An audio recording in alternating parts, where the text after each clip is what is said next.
cool that they're doing that now. Yeah, I don't know how much I'm going to like the Twitch beta, though. A couple different random things on it. Yeah, I haven't checked it out too much more. Right. Wait a minute. Oh, wait. What? Oh, the podcast started recording again. Damn it. Man. This thing knows when we go live better than when we know how to go live. It does. Jesus Christ, people. Speaking of which, you really need to stop retweeting my retweets of your tweet. It's much easier that way, because if I don't mention myself, then I don't get the notification, so I just retweet your tweet. That's how it works. Wait. You mentioned the podcast was recording, right? Yeah, why? That's not usually how we start this. Oh, you're right. Let's start this one the right way. All right. And so reset. We are live in 5, 4, 3, 2, 1.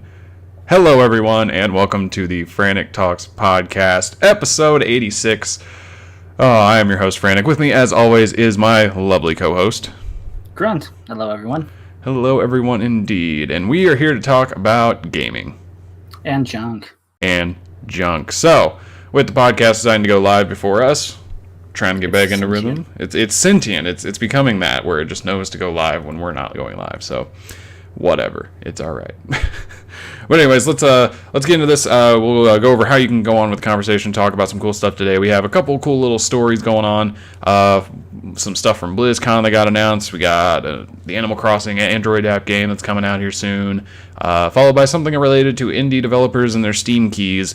Might not be coming from the indie developers. It's a weird one, and we'll get there. But nonetheless, let's get started with our typical stuff, things that you can see on screen right now if you're watching the video form, and if you're not, it's okay, we're going to run down really quick. So, easiest way to continue this conversation, these little Twitter handles right next to mine and Grunt's faces, that is our Twitter handles. I'm at FranticJ3, he's at Onyx Spartan, ONYX Spartan, all one word, and we are at Frantic Talks, Frantic_Talks, I almost always forget the underscore now for some reason, at Frantic.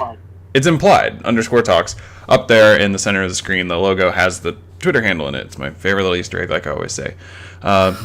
You can also head to facebook.com/Frantic Talks above us, followed by twitch.tv/Frantic Talks, all one word, where we go live every Saturday, usually at 3 p.m. Eastern, usually. The Sentient Podcast just decides to go live at 3 now, so, you know.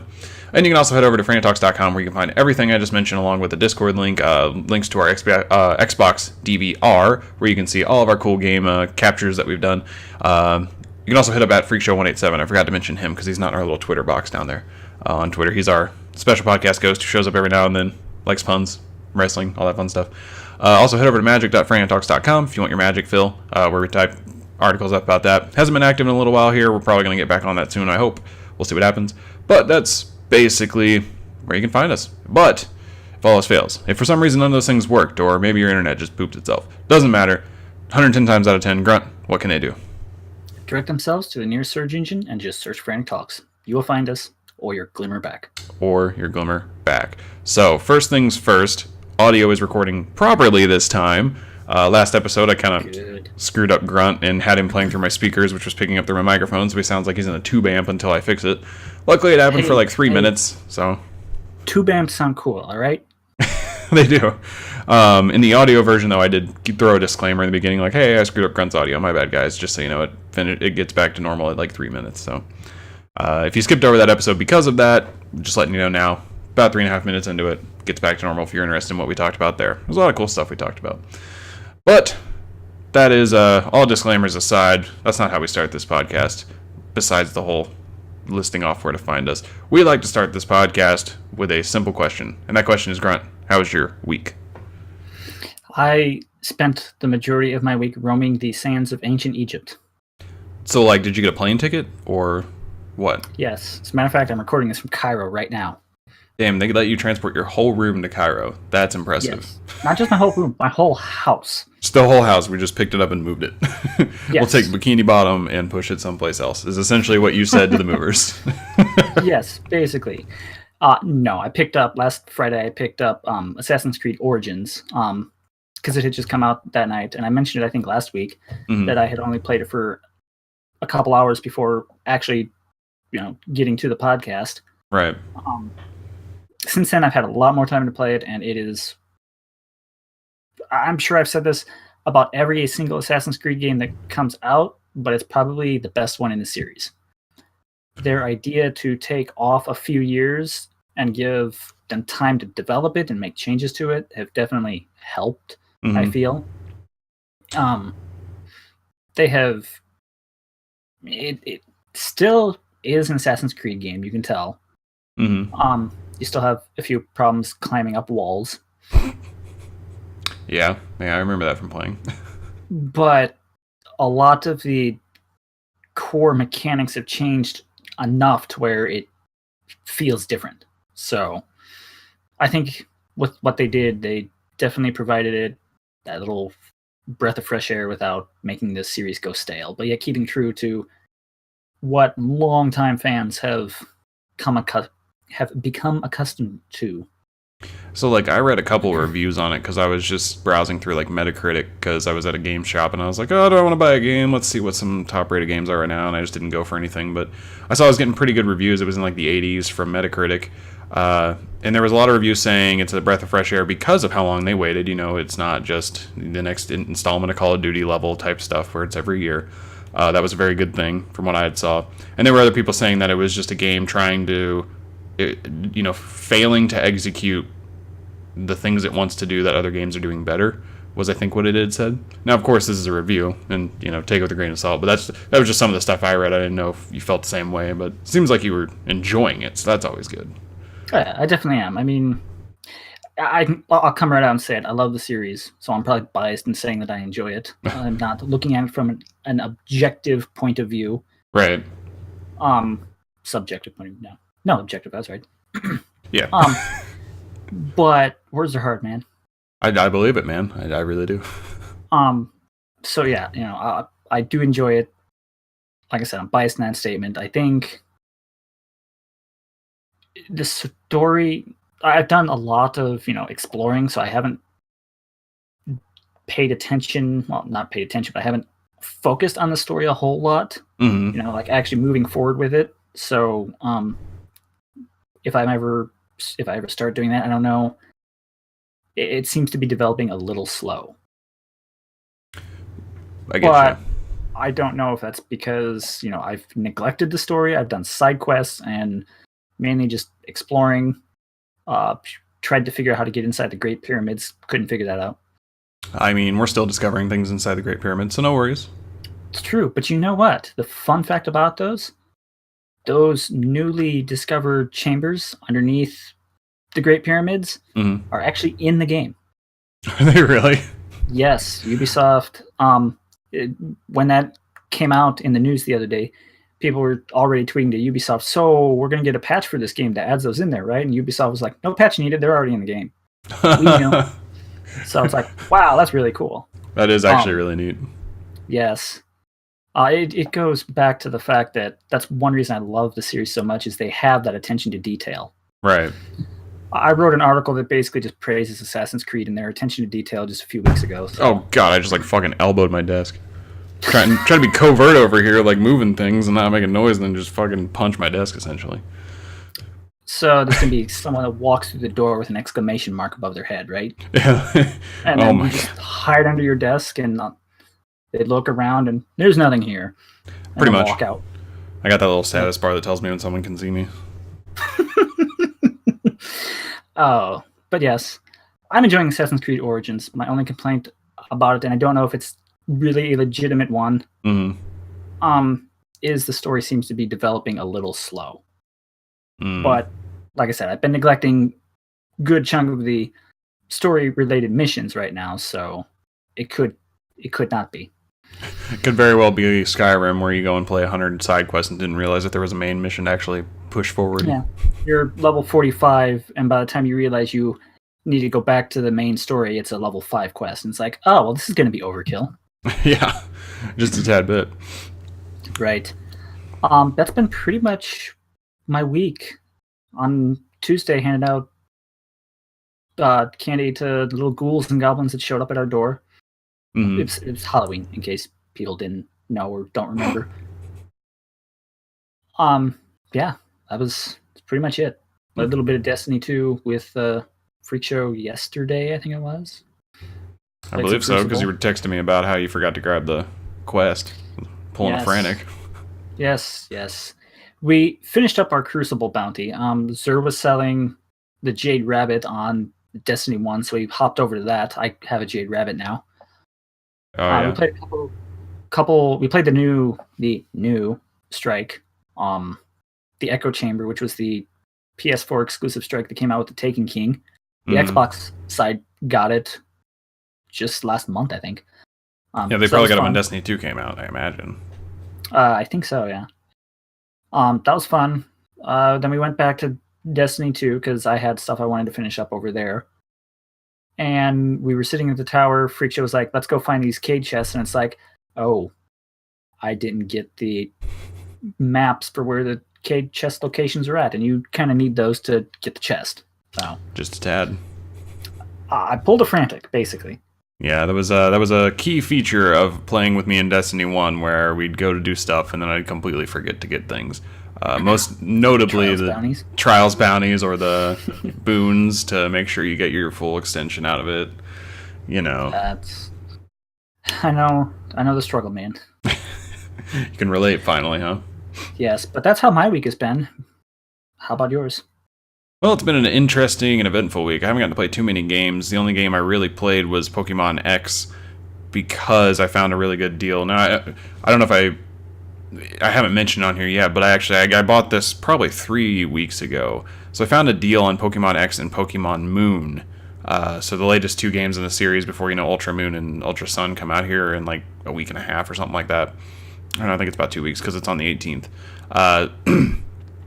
I was browsing around this secondhand shop that I go to a lot, where I find a lot of fun comics and games and stuff, and I saw them for a combined total of basically $50, whereas one brand new would cost you $40, and then like GameStop typically sells them for $35 to $40 used, sometimes $37 because they're just in such high demand.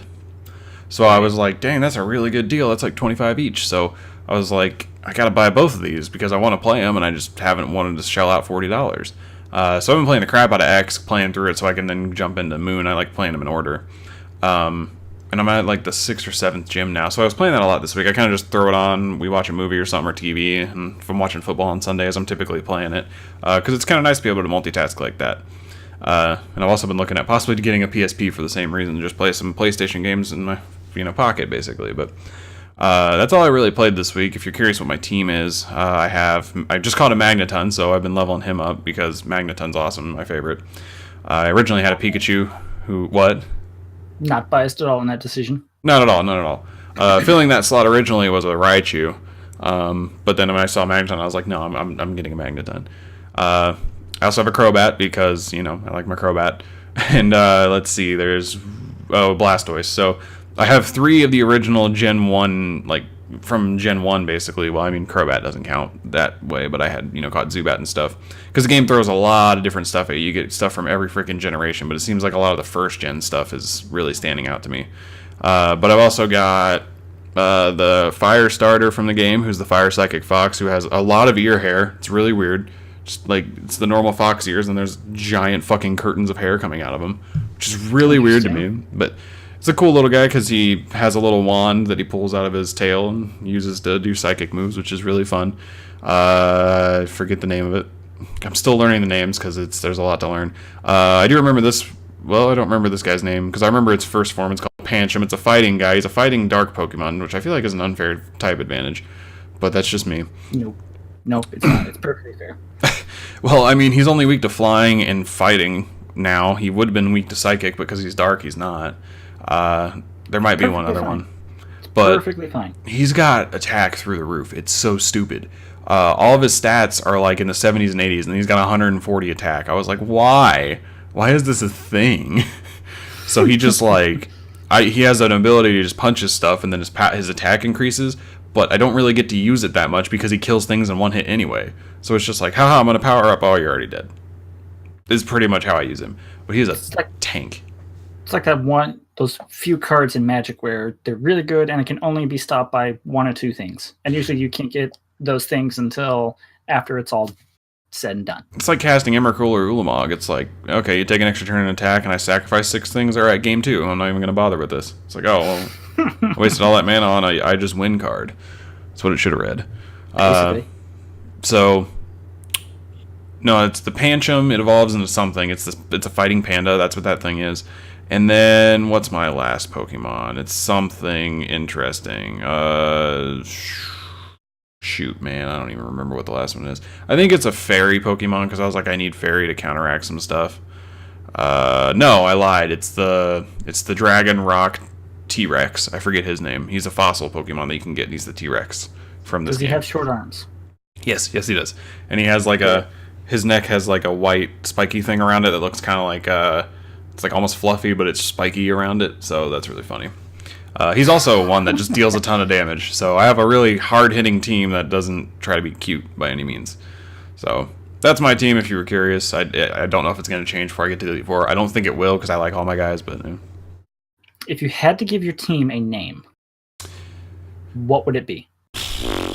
Dude, I don't even know. If I could remember half the team's name, I could probably come up with a pun, but I only remember the first gen names. The Tyrannosaurus is like Tyrannotram. I think that's about right, because it's Tyrantrum. Tyrantrum, that's his name, because he throws a tantrum, basically, because he can learn Thrash and Rage and all that. So Tyrantrum was that one's name. The Pancham Panda guy, he evolves... Pancham's the original form, so I don't even remember what that actually is. And then the fox is like Des something. It starts with a D, I think. Oh, shit, I can't even remember. I could look it up on my phone while we're sitting here, but I'm not going to do that. Well... But I'm going to give my team name... I mean, I can think of like Team Frantic or Team Awesome because that's what they are, but we're going to call them Team Bruiser. Team Bruiser because they hit really hard, and I'm creative. Sounds fitting, I mean, honestly. So, but that's what I've been playing, and then on Halloween, I actually went to a concert in Columbus because I wanted to go to this concert, and it was awesome. I got to see Carbomb, Animals as Leaders, and Periphery. If you've heard any of those bands, let me know. Check out my Instagram. It's just FranticJ3. That is where I posted a bunch of pictures and stuff of it, and you can check out one of the videos or two. It had a couple cool shots, and I went in costume, so I was the Green Arrow. And the best part of the whole concert was they forced me to crowd surf. I never had actually crowd surfed at a concert. I just usually stand on the outer rim of the mosh pit and just kind of shove back in. That's where I like being, because I don't have to get shoved mercilessly. I just get to shove people back in. But I'd never gone... I'm supposed to be out here, back in there. Yeah, basically, it's like, you catch somebody and then they start moving towards it, you shove them back in. If you catch them and then they hold on to you, it's like, oh, you don't want to be in here, let me pull you to the side. That's I like being border patrolled. I protect the people who don't want to get hit. I don't mind getting hit, and that's how I do it. You really were living up to the legend of Green Arrow. Oh, yeah, I was like, I'm green, and then just to top it all off, when they had me crowd surf, I just started, an imaginary fake bow and shooting arrows at people, including the lead singer of the band. So, And I had a lot of people pointing up at me like, yeah, hood up and everything, just firing off arrows, man. Like, it was great. Definitely sounds like it was a fun time, though. Oh, it was a ton of fun. I had a lot of fun. I got to see some friends from high school I hadn't seen since high school, so it was a ton of fun. So that was basically my week. A lot of fun, different things happening. OSU beat Penn State, by the way. I had mentioned that I was going to watch that game. That's why we were on an hour early last week. So they won in a crazy game, which, if you're a Penn State fan, sorry. If you're not, good. So it was a ton of fun. Game was kind of ridiculous, but we're not here to talk about that. I guess it is gaming. I mean, football game. Right. It kind of fits under either category. Fits the junk and gaming. Junk. Yeah. We're going to a Halloween party tonight. I know we're a little past Halloween, but we couldn't get anything on that previous weekend, so we're going tonight. So we'll have a bunch of games to play there, like Super Smash Brothers and Mario Kart and a bunch of board games. So that should be a lot of fun. I imagine I'm going to try to get people to play Beerio Kart because that sounds really funny. Where the idea is you have to finish a whole beer in the race, but the catch is you can't, or I think it's a beer lap or a beer race, but you can't drink while you're driving. So you have to put the controller down and then take the drink and then pick the controller back up. It's so dumb. Have fun with that. It should be a lot of fun. We're going to go and decorate and all that fun crap. But enough about that. Let's talk about the site real quick. You can see a couple of new articles have popped up on the website. First up, the Chronicles of All, Halloween Hell. Fun name. Good job, Freak Show. If you aren't familiar, Monday, Wednesday, Friday is our schedule. Mondays, we post the audio form of the podcast, along with all the links to the podcast, our iTunes feed, our Stitcher feed, all that. We also, on Wednesday, have a weekly column that rotates between me, Grunt, and Freak Show. Whoops, I pointed the wrong way. Grunt and Freak Show. This week was Freak Show, so the Tri-Weekly Freakly, where he talks about part-time wrestlers, if you're interested in that. And, of course, the Fridays are the Chronicles of Awe or Frantic versus Freak Show, which are wrestling booking games where it's a wrestling booking game that we do, and the Chronicles of Awe Freak Show just tells a story he's been telling. That's where it all started. And then Frantic versus Freak Show popped up because we wanted to do a booking challenge to see who could book the better storylines with the list of wrestlers that we had. So if you're interested in stuff like that, you can check out those articles. They're a lot of fun to write and get really creative. I'm excited for the next issue or episode because I got really stupid with my stuff. And I'm hoping it gets really dumb and fun. So we'll see how that goes. But that's basically it. That's the updates. So we had our podcast last week, which is kind of off screen for the most part, episode 85. Like I said, audio gets screwed up in the beginning. I give you a quick, hey, this is all screwed up at the beginning and all that fun stuff. So otherwise, like 3.5 minutes and you'll be fine. Yeah, because part of Grunt's week gets cut off, but then he kind of recaps it because I'm basically like, hey, your audio wasn't working, try again. So besides that, that's pretty much what's going on with the Frantic Talks. That was our week, and let's get into some of these articles that we have here. So I'm not going to lie, we did talk for about 20 minutes about our week here, but some of these articles are good, some are more elaborate. We'll see what happens. But first off, BlizzCon is happening right now. If you did not know, we're going to talk about the Battle for Azeroth, World of Warcraft returning to its roots, an article by Polygon, the cover story, actually. It's a classic. It's a classic. Well, excuse me. I don't think they're going back to, like, classic, but... No, don't get all choked up over my bad joke. Jeez. Well, I mean, I kind of laughed and inhaled something out of my mouth. I don't know what it was. Probably a bug, and I'm, like, dying, and, you know, the world's going to end. This podcast is going to flip over. The world's going to light on fire. And then by the end of it, you're going to be out of a job. Like, seriously. Wow, that got dark really quick. Sometimes you just got to take the ball and run with it, man. All right, so World of Warcraft, the Battle for Azeroth, kind of returns World of Warcraft to its roots of, bless you, of Horde versus Alliance. That sneeze really threw off my line of thinking there for a second. I think that's about all I can actually add to this, but essentially there's going to be a lot of computer-controlled Alliance people for the Horde to fight, and vice versa. Basically, they've been doing a lot of different stuff with World of Warcraft in the past, you know, how long has it been around now? 13 years? So, you know, it started off... Quite a while. Yeah, it started off just kind of classic World of Warcraft. Had some of its... And you went to the Burning Crusade, the Wrath of the Lich King, Burning Crusade. Was that... There had to have been another one in there that I'm already forgetting. No, Wrath of the Lich King. I know at some point I think there was an expansion that focused around pandas. Yeah, so there was Cataclysm, and then Pandaria. Pandaria is when I actually played for about a year, because it sounded like fun to be Kung Fu Panda. After that, they had... What was it? It was one where they had forts and stuff. Fortifications. I have no idea. I've never played World of Warcraft. And then lastly, they had was this last one. Those might have been the same thing. I don't know. But essentially... I've heard that Legion is really good from people that got back into playing. Yeah, and the thing about each of these expansion is they're all good in their own right. Like, Blizzard knows what they're doing.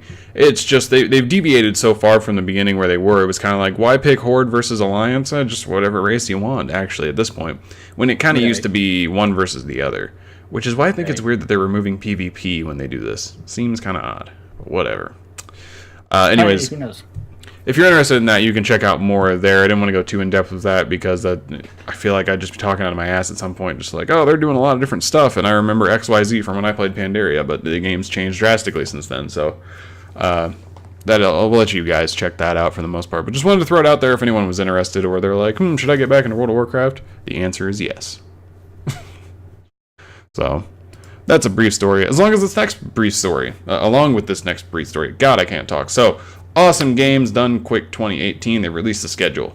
I am not going to read through the schedule. It is way too goddamn much.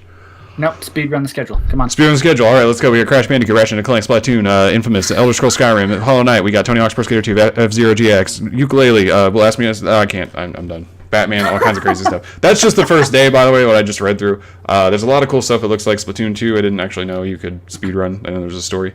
Interesting. Infamous, Skyrim, Batman, all kinds of crazy games. The list goes on. Skyrim is a game even though I have seen it done, Fallout games, I've seen it done. I've seen them speed ran. Yes. Past tense of speed run. I feel like it's all encompassing. Like I've seen somebody speedrun something. Speedran sounds weird.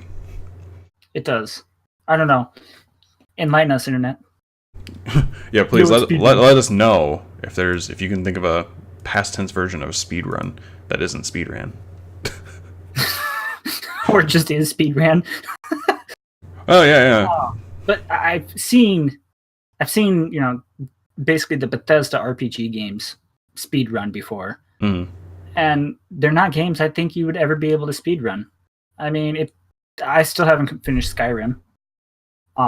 Granted, I bought the remastered edition, so it's not like I bought it when it came out in 2000 whatever.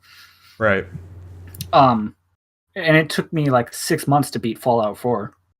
So the way a lot of them work is it's purely the main storyline quest in like Fallout or Skyrim. And I watched Fallout 3 get speedrun, and the basis of it is they abuse glitches, and obviously everybody does that in speedrunning, but they essentially glitch out of it and just kind of walk all the way to the end area, pretty much, is how it works. Yeah, that's how it was for the, I think, New Vegas speedrun I watched with Freak Show a couple years ago. Right. And I think the Awesome Games Done Quick website or the Speedrunners website, there's a specific name for it. Their websites have a lot of archives where you can just kind of watch whatever game you want. Like the Halo 2 speedruns are nuts. Oh yeah, they definitely are. But I'd be interested in seeing this Tony Hawk's Pro Skater one. I watched Tony Hawk's Pro Skater 3 get speedran in 10 minutes, which was pretty crazy. I wish I was that good at that game. I love the Pro Skater game, so it's kind of humbling. Well, not humbling. It's more so. What's the right term? Makes me feel bad that I'm not good at it. It's demoralizing. Demoralizing, yes. That's the word. What's interesting is because they've speedrun these games so much, they have it literally set to a schedule. Mm-hmm. Like, it will take this long to complete this game, and then we'll be moving on to the next one. It's like, okay. So you can't see it because I have it cut off based on the zoom on the stream. But essentially, over on the left... Enhance. Yeah, enhance computer. What are you doing? Basically, on the left, Crash Bandicoot, they expected to go from noon to 1:13 p.m. And then Ratchet and Clank would go from 1:23 to 2:03. Well, sorry. There's a 10-minute gap in between each game, so 1:23 to 1:53. Stuff like that. It's really funny that they know that. They have it down to a science. And if I recall correctly, Freak Show was telling me last year... there was a couple times where, well, not last year, but the last one, which was at the beginning of this year, there was a couple different times where people got stuck in glitch hell, where essentially they didn't glitch right, and so they got stuck infinitely and couldn't finish the speedrun. Which is kind of funny when you think about it, but at the same time, no one's perfect. Even when especially when you're on the spot like that, you can make mistakes, so. Right. It's always a fun thing to watch. You can tune in. It goes for like the freaking week, if I'm not mistaken. It starts Sunday. I think it does. It's usually like a week-long event, yeah. Yeah, it's Sunday, January 7th, beginning at 11:30 for the pre-show in the morning. These are... it auto-detects. So it's showing this in Eastern time for me. So all start times are converted to your local machine. That's really cool. 11:30 a.m. Eastern is when they will be going live with the pre-show. Good job, technology. And it goes all the way, I'm just going to hit the end button, to Sunday, January 14th, the exact day they start on, essentially. It finishes at 6:02 a.m.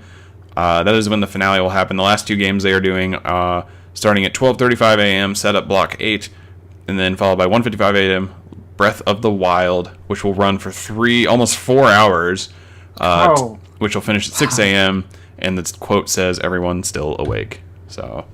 it's going to be a long one, so you can tune in whenever. If you're working and you can't check out, there's a certain game you want to check out, definitely mark that on your calendar. But you can just kind of tune in and see what they're speed running, because a lot of the times they'll be talking about how they do what they're doing. They don't just do it really quick and keep the secrets. It's like, yeah, so right now we're going to have to do this little glitch, and how it works is it's going to throw us through here. Some of the guys know even more in-depth what actually happens, but for the most part, it's just like, yeah, we got to do the backwards stair glitch in Mario, because it's going to propel us, because it thinks we're walking up a stair really fast or something. And that's how we fly through the game balls. Stuff like that. So, really cool if you're interested in speedrunning. Gotta go fast like Sonic. Gotta go fast. Did you say Sonic? Yes. Yes, I did. Have you never really heard that? I don't think I have. I don't think I have. Know your meme. No. Oh, it's a meme. How do I know that? Okay. At least I'm pretty sure it is. Yeah, why haven't you heard of that? Yeah, if what it is the a meme, why haven't you heard of it? Jeez. Supposed to be like the resident meme master. You are, actually, yes. My Pokemon team is Team Meme now, just so we're aware. All right, there we go. Changing the name. Team Bruiser to Team Breaking Meme. news. I need to get like a ticker at the bottom or some shit where it just scrolls across. Like, breaking news, guys. Like, I feel like I could make one of those. Tune in next week. I might have that coming across the bottom, just like breaking news shit, like just a bunch of Easter eggs in the video. Oh, damn, that sounds like a fun idea.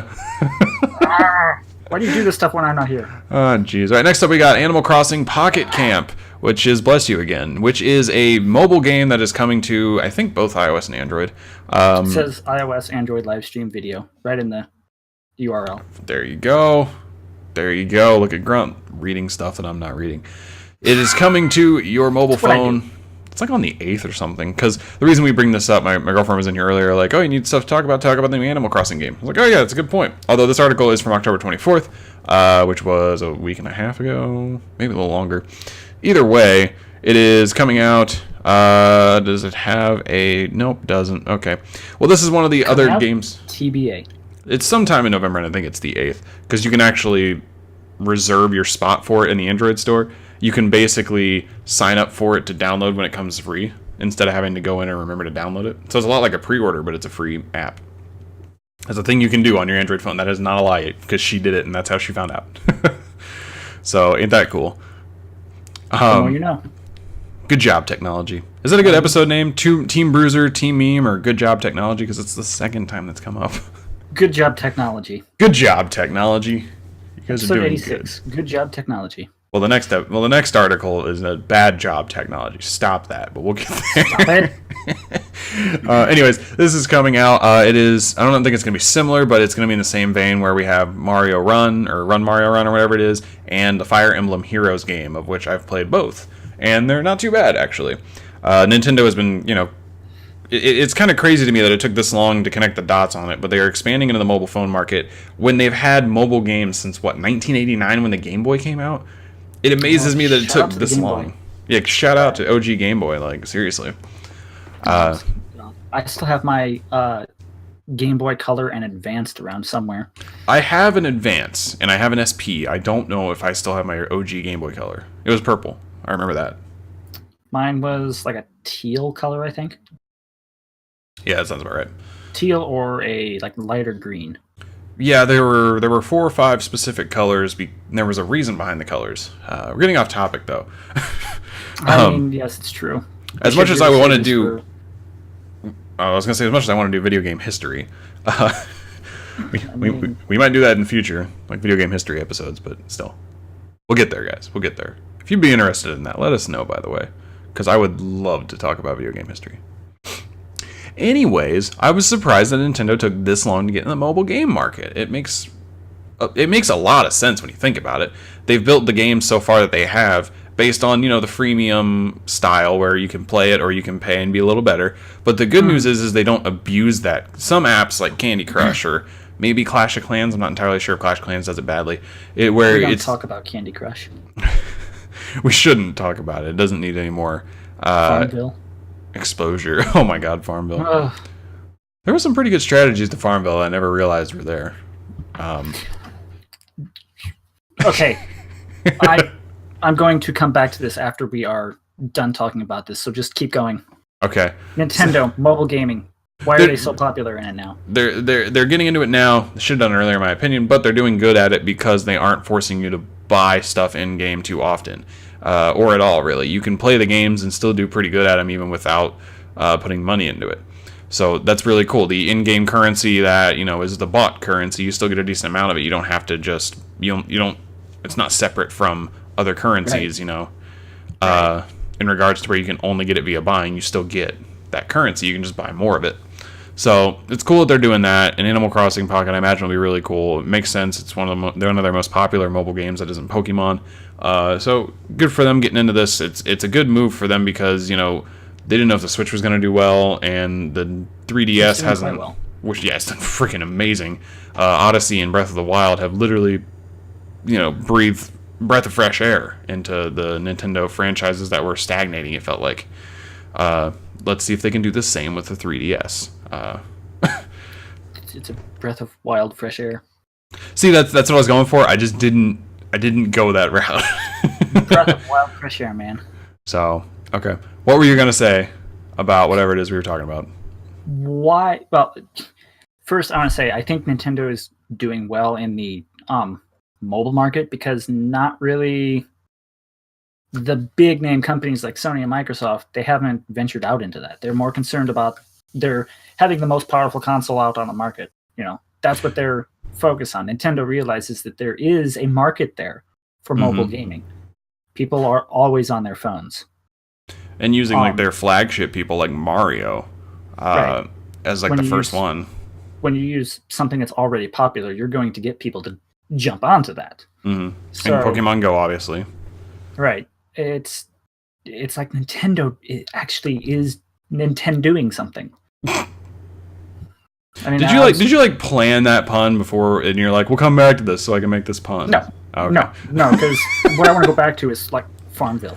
Oh God. But I think Nintendo is definitely smart. They realize that the market's out there, and like you said, they're using their popular intellectual property to take that market by storm, so to speak. And if any Sony or Xbox games or franchises have made it into the market, it's typically done by a third party. Pocket Minecraft is the only one I could think of that I don't think was actually like outsourced per se. Right. So right, I think that was done by Mojang. Mojang. Yeah, I think Mojang did it, and then Microsoft bought it, of course. But I mean, which was a smart move on Microsoft's part, if we're being honest. Oh yeah, really smart move. Just like they canceled the Kinect. Apparently, that's a smart move. I have to agree with that, though. But yeah, I think Nintendo is doing the right thing there. Absolutely. Now back to Farmville. Why are farming games like that so much better than what they actually are? I don't know. And what they rightfully should be. It goes back to when I played Farming Simulator 15 with Freak Show. That game was way more fun than it actually had the right to be. I couldn't tell you why. I quite enjoy farming simulators. Me, myself, personally, I do actually like to grow like crops and stuff, and when I can. I typically grow a lot of like spices and use them. I enjoy that because it's kind of like you're just creating something. Why the simulator itself is so much fun, dude, I could not tell you. I don't know the reason behind that. I mean, not once in my life have I ever said, I want to be a farmer. So I'm just going to go play a farming game to live out my wildest fantasies. So it still freaking works. So much fun. Yeah. It doesn't help the fact that when I played Farming Simulator, we basically played Demolition Derby and friggin', God, I don't even know, $100,000 tractors. Right. I have a clip of that somewhere on my Xbox DVR, I think. So go check that out. It's yes. Footer of FranticTalks.com. But yeah, that's what I wanted to go back to about Farmville. Okay, well, those games are way more fun than they need to be. I can agree with that. All right, let's go to our final story here. Bad technology. Bad. Stop bad that. Technology. Stop. All right, so this is from Zarkinen.com. I don't know what Zarkinen is. It's a thing. But here's the headline that grabbed my attention, and I wanted to read it to you guys. So I have some pretty strong evidence that the Steam keys from the defunct IndieGamesStand website are being resold. I added in website because... Yeah, I do. Well, I don't. He does. But essentially, the story here is... What did I do? You ruined the joke. The way you said that, I have some pretty strong evidence. That rest of title here. I was going to say, okay, please present that evidence now, Mr. Frantic. Oh, I do. Okay, now please present that evidence, Mr. Frantic. All right. Well, my defendant or my client or whatever here, David Stark of Zarkinen, says that he is a developer, and he develops this game called Airships Conquer the Skies. Now, he's not going to boast about how good it is. He's very humble about this game. What matters is that he supplied this IndieGamesStand, the defendant here, he supplied them with builds of the game and a set of 500 Steam keys, which typically is kind of it's the industry standard somewhere in that realm. Itch.io and Humble Store, he did the same thing. On June 6th, IndieGamesStand went dark, essentially. Their websites had an undergoing server migration and would be back soon landing page. And then on July 5th, it went dark entirely, and my client did not receive notification of anything from IGS, and they did not send him the admittedly small amount of sales that he was owed. So he kind of just thought, well, whatever, it's a shame. It did cross his mind that they had not sold the vast majority of the 500 keys, but with their site down, there's no way to reliably tell which of the keys had sold. So let's move on to what actually happened, or what is happening here. And he noticed that Kinguin, a store that had keys for his game, was possibly something to be of note here. Now, he noticed that Steam key activations for his game was happening a lot in Steam, but he wasn't noticing an increase in sales from Itch or Humble, which would lead him to think the only other site, this IndieGamesStand, was where he was getting these activations from. However, it was down, but Kinguin was selling his game. So when he logged into his account and decided to buy one of his games just because, he noticed that the key he got was an IndieGamesStand key. He keeps track of all his keys, who he gives them to. He noticed that. And this is the problem. This is where all this stems from. IndieGamesStand is not taking care of the keys, and they are getting resold to someone else posing as him. So Mr. What's David's last name? Mr. Stark here. Mr. Tony Stark is accusing IndieGamesStand or someone else potentially. It depends on who it is that is actually doing this, of reselling keys to this Kinguin publisher as him or as the developer and making money off of it, which is kind of screwed up. It's like piracy, but they're making money off of it, which I guess is piracy, but still. Basically, what it sounds like is someone else has the keys and is making money off of his game. Mm-hmm. Someone stole his game. Yep. Essentially. Which is pretty crazy to me. It really is. Now, you can't really blame technology on this one unless IGS IndieGamesStand got hacked and they lost all their keys or something. Who knows what actually happened? There hasn't been like a statement or anything. They just kind of went dark and nothing else happened, from what he says here. But this is pretty concerning that if you're an indie developer, for sure, if you send out your keys somewhere, and then especially this IndieGamesStand, and then they go under and don't tell you anything, you should probably revoke those keys. And that's what he says at the very top. Too long didn't read. Developers, revoke the Steam keys you supplied to IndieGamesStand. Because now they've fallen either into the wrong hands, or the guys in charge of IndieGamesStand are just being complete pieces of trash and reselling your game keys to someone else. Without actually giving you any of the rightfully earned profit from it. Yeah, exactly. Rightfully earned sales. So, yeah. Entirely unethical. Like, this is the exact epitome of ethics in game. Well, yeah, ethics in gaming, not journalism, just ethics in gaming in general. Like, that's screwed up. That's not. So I feel bad for the guy. I don't know if the game is good or bad, or how much time he put into developing it. What matters is that doesn't matter. He's not getting. Yeah, he's not getting the probably $6 he's owed per sale, or however much it is. I don't know. Right. So yeah, that's not good. It sounds like this IndieGamesStand was a large place to, sell your indie game. So I'm sure there are others that did the same and probably had the same thing happen to them. So I'm sure Mr. Tony Stark is not the only person. Yeah, like, can't be at this point, especially if you're going to mention IndieGamesStand in the same sentence as Itch and Humble Store, then it's got to be a decent size. Isn't the Humble Store the same people that do the Humble Bundle? Yes. All right, that's what I thought. Yeah, they have a whole store side where they do their own sales of it, Steam keys or Origin keys and stuff. They kind of it's just a PC gaming store, essentially, where you can buy the games and ebooks and other stuff, too. If it's digital, they got it. Is pretty much the moral of the story there. But if you're going to mention them and say, it's Itch and Humble Store, like, and then the same sentence, they're all kind of the same level, like, there's got to be a lot more to this, potentially.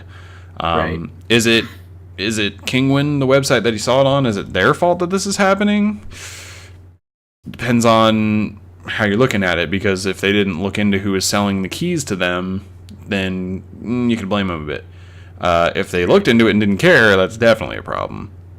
Oh yeah, definitely. But, with the amount of indie games on Steam alone, I imagine if they don't have enough resources to go researching every person selling them keys, it's kind of hard to throw any blame at them.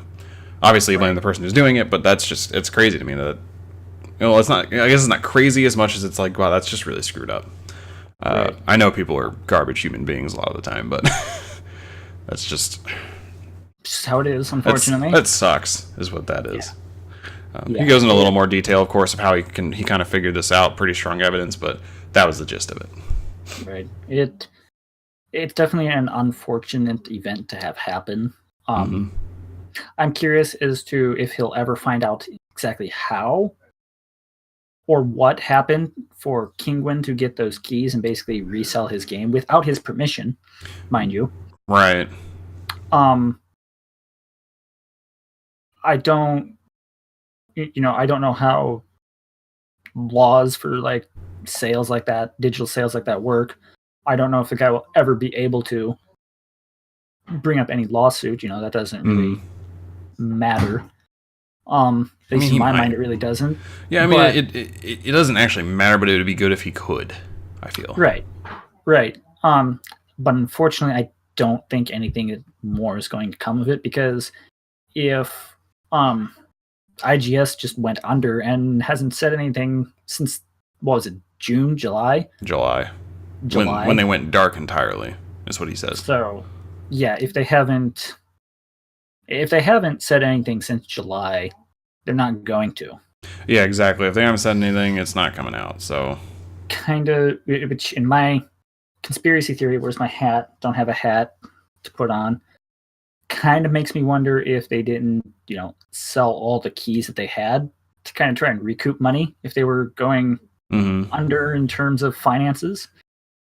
So, conspiracy here. Conspiracy right. Hat off. Yeah. So, I'm curious if anything more will come of it, is basically what I'm trying to say, but I highly doubt if anything will.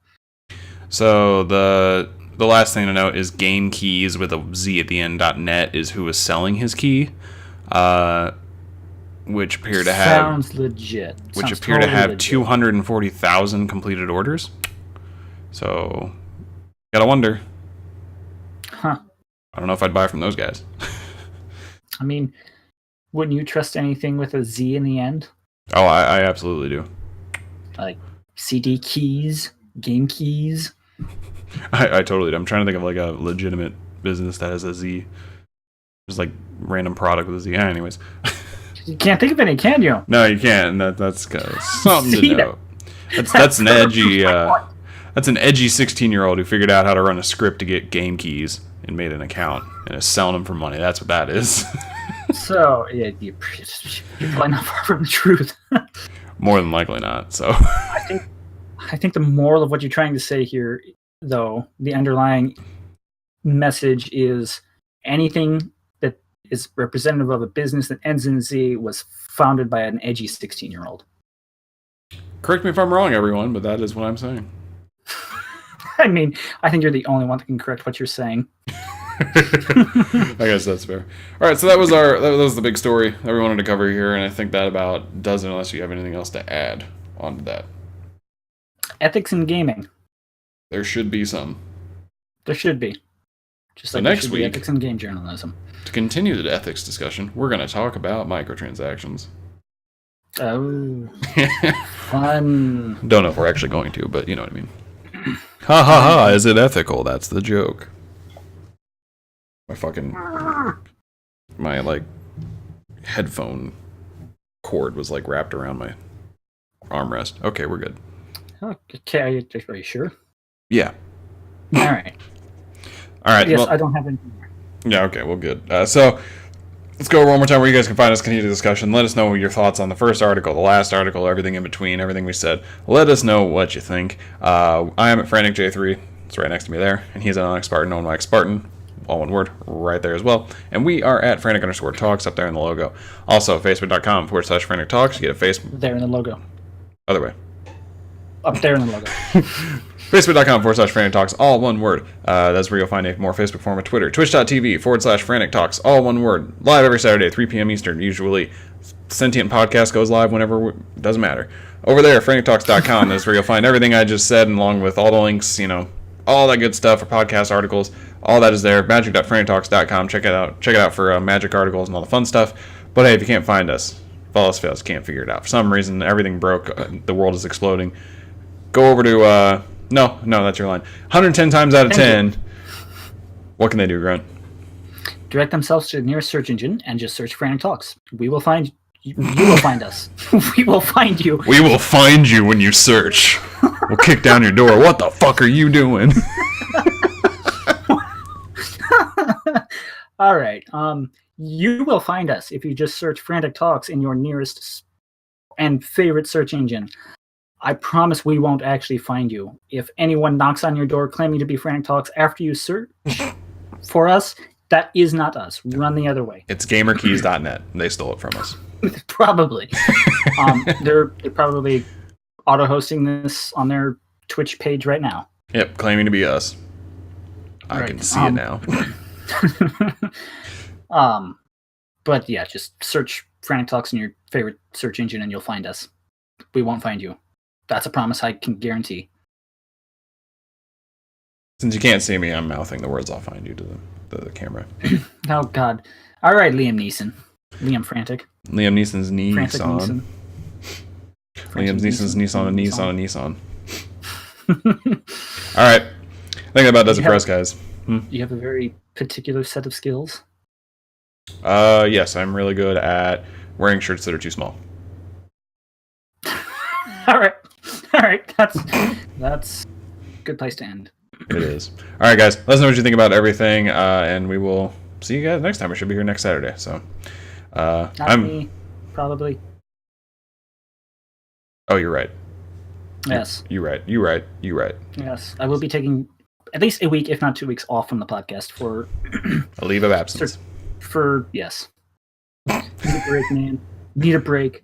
Just needs a break. Even though we had a month break, we need another break. I'm not going to know how to podcast after that, though. That'll be tricky. Frantic, what am I supposed to say here? Grunt, this is where you usually introduce yourself. Oh, it's going to be a long podcast. My name is not Grunt. Crap. That'll be the whole podcast. All right, guys. We'll see you guys next time. Probably not next Saturday then, now that I think about it. But soon, keep an eye on the Frantic Talks Twitter account. We will let you know. Other than that, let us know what you think. I'm Frantic. I'm Grunt. We'll see you guys next time.